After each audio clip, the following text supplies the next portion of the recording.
Bonjour à tous, devinez qui vous revient d'entre les morts depuis sa grotte pour vous parler de la piraterie à l'époque romaine. Dans la dernière vidéo sur mon master, j'ai brossé un portrait général de la piraterie dans les 2 derniers siècles de la République, en me concentrant surtout sur la piraterie cilicienne. Dans cette vidéo, on va se concentrer sur l'année 67 qui a vu le déroulement d'une campagne très intéressante, étant donné que c'est la campagne militaire qui va mettre fin à la domination navale des pirates sur la Méditerranée. Et pour commencer, quoi de mieux qu'un peu de contexte? C'est une question rhétorique évidemment, rien n'est mieux qu'un peu de contexte. Dans les années 150 avant notre ère, une situation géopolitique instable permet un développement sans précédent des activités pirates en Cilicie. Il existe évidemment bien d'autres foyers pirates à l'échelle de la Méditerranée, mais la Cilicie a quelques avantages. La région est au croisement des routes commerciales, ce qui lui permet de toujours profiter de nouvelles proies, et en plus elle est dans une région littéralement dévastée par les guerres depuis 150 jusqu'à la fin de la piraterie.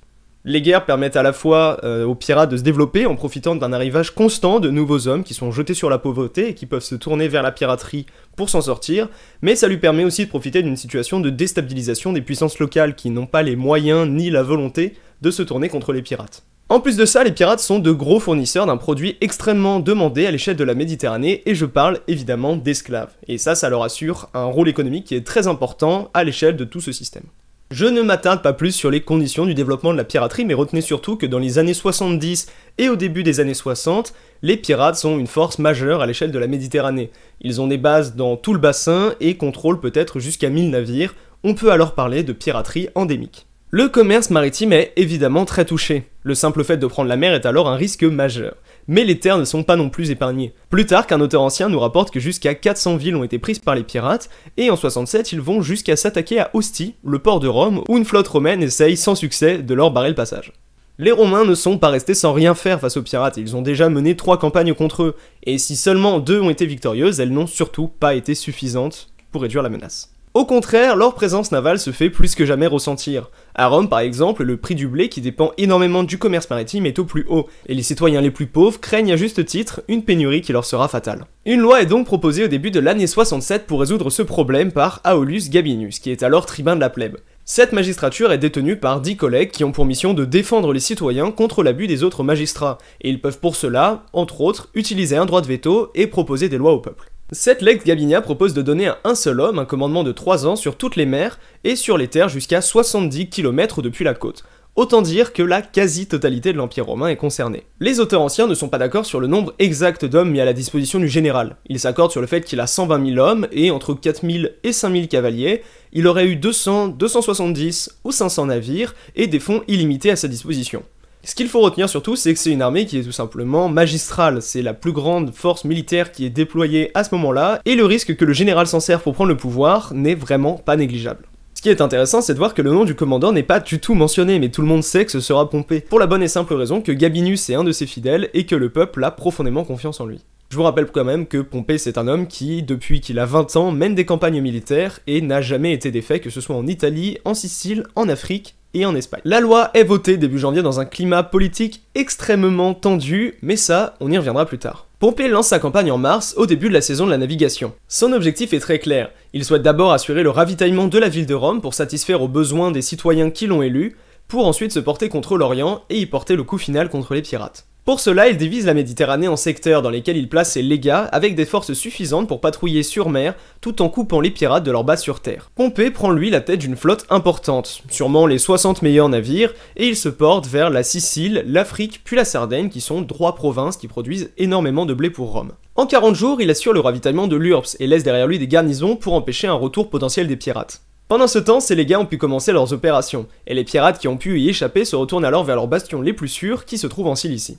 Pompée passe brièvement à Rome pour des raisons politiques puis retrouve sa flotte de 60 navires à Brundisium. Il se dirige alors vers la Cilicie en passant au passage par Athènes où il est salué par les habitants comme un demi-dieu. Voilà, efficace. Sur le chemin, il reçoit la reddition de nombreux pirates, notamment des Crétois qui sont alors en train de se faire soumettre par un autre général romain. Arrivé en Cilicie, Pompée soumet méthodiquement les villes puis se porte devant le dernier bastion de Corachesium. Les auteurs anciens ne sont pas d'accord sur la suite exacte des événements, certains parlent d'une bataille navale, d'autres non, mais dans tous les cas, le résultat est le même, les pirates se soumettent alors à Pompée, et la dernière poche de résistance est vaincue. En 3 mois, Pompée signe la dernière phase de ses opérations. Le succès de Pompée est évident. La Méditerranée est désormais protégée des attaques à grande échelle des pirates, et même s'il subsiste quelques activités de pirates à gauche et à droite, ce sont des activités isolées. Ce succès éclair s'explique par une préparation minutieuse de la campagne qui a commencé plusieurs mois avant le début des opérations. Le dispositif clé de la campagne, que sont les secteurs, a été préparé avec une minutie remarquable. Pompée s'est appuyé sur son expérience personnelle et sur celle de ses contemporains pour évaluer la menace pirate et mobiliser les moyens nécessaires pour y faire face. Pour vous donner une idée, Pompée a dû étudier les marées, les courants locaux, les refuges accessibles, et sans rentrer dans le plage après plage, il a au moins une vision d'ensemble qui est très claire. Et ça se voit très bien quand on compare le secteur gaulois et le secteur africain. Le premier mesure 300 km alors que le deuxième en mesure 2000, mais le premier a un nombre de bases accessibles beaucoup plus importante alors que les côtes africaines sont généralement plus inhospitalières. Pompée a aussi très bien compris à quels ennemis il avait affaire. Conscient de la supériorité navale des pirates, il privilégie les opérations terrestres et n'accepte le combat maritime qu'en cas de large supériorité numérique. Pompée sait aussi qu'il doit agir vite pour ne pas laisser aux pirates le temps de se réorganiser dans d'autres endroits. Il a pour cela collaboré avec Gabinius pour que le vote de la loi se place dans un calendrier précis. Ni trop tôt pour ne pas laisser aux pirates le temps de se préparer, ni trop tard pour avoir quand même le temps de recruter les hommes et de mener les opérations en ayant une marge à la fin en cas d'échec sur certains fronts. Le souci d'agir vite se voit aussi dans la posture que Pompée prend à l'égard des pirates. Contrairement à ses contemporains qui ont pour habitude de mettre à mort purement et simplement les pirates, Pompée privilégie la clémence et il leur laisse la vie sauve s'ils acceptent de se rendre. Ainsi, Pompée va éviter des résistances acharnées et il va même en profiter pour réinstaller les pirates dans les terres qu'ils ont eux-mêmes dépeuplées, en faisant bien attention à ce qu'il n'ait pas d'accès à la mer, même si dans les faits ça va être plus compliqué. Un point qu'il faut aussi prendre en compte, c'est la force du nom de Pompée. Je vous rappelle quand même qu'on parle d'un homme qui commande des hommes à un âge où moi je suis encore à la fac, et qui a toujours été victorieux dans ses campagnes. En bref, si on devait faire un résumé, la campagne de Pompée est un succès car elle a su utiliser avec intelligence des moyens colossaux mis à sa disposition. Et je pourrais m'arrêter là. Me contenter de vous parler de l'aspect militaire de la campagne sans aborder ce qui, selon moi, est le plus intéressant, c'est-à-dire l'aspect politique. Pour rappel, le système romain est basé sur un mélange d'institutions. Le peuple est souverain et il a la charge d'élire les magistrats. Ces élections sont cependant bien loin d'être démocratiques, car les nobles, les citoyens les plus riches, ont un vote bien plus important que les autres citoyens. Les magistrats élus sont donc dans une écrasante majorité ces mêmes nobles, aussi parce qu'on n'est pas payé pour être magistrat à l'époque, donc il faut pouvoir être magistrat et continuer à se nourrir, et pour ça, avoir une certaine richesse.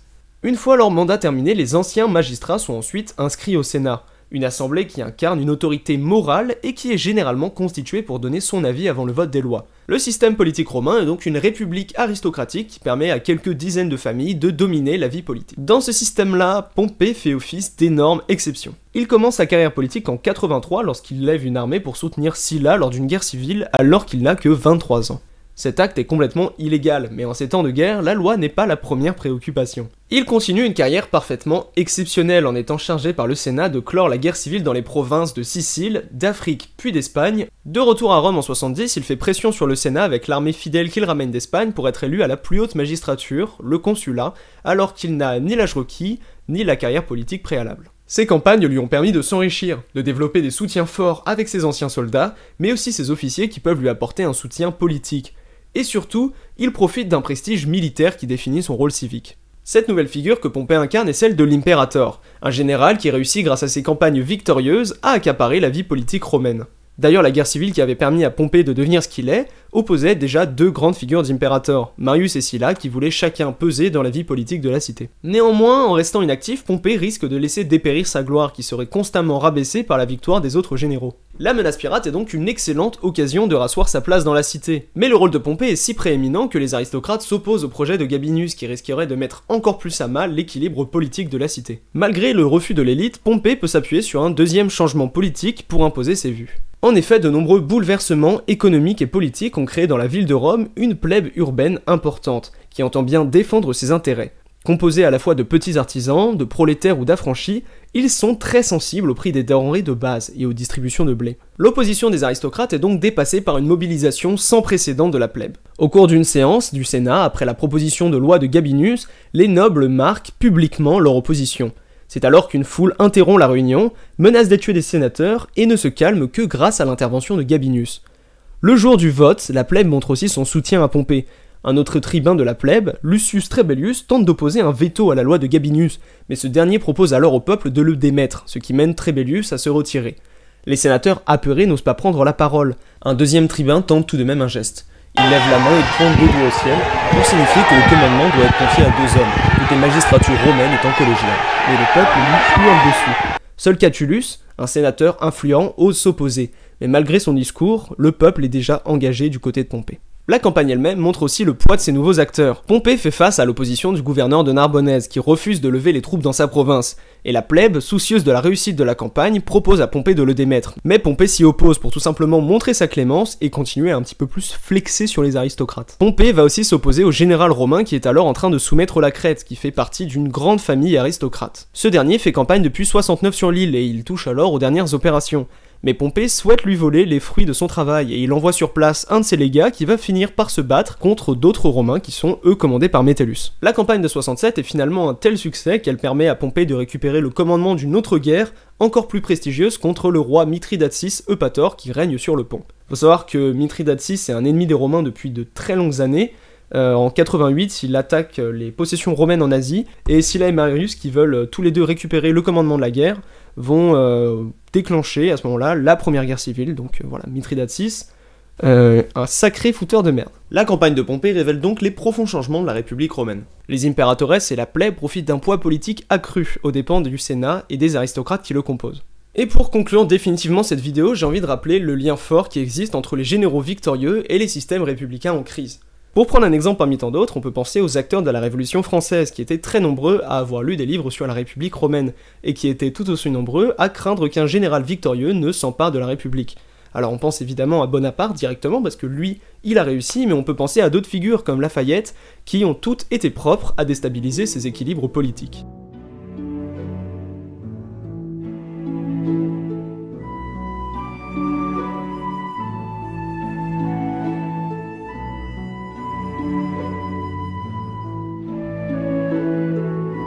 J'espère vraiment que cette vidéo vous a plu. Si c'est le cas, n'hésitez pas à me le faire savoir avec tous les moyens qui sont à votre disposition.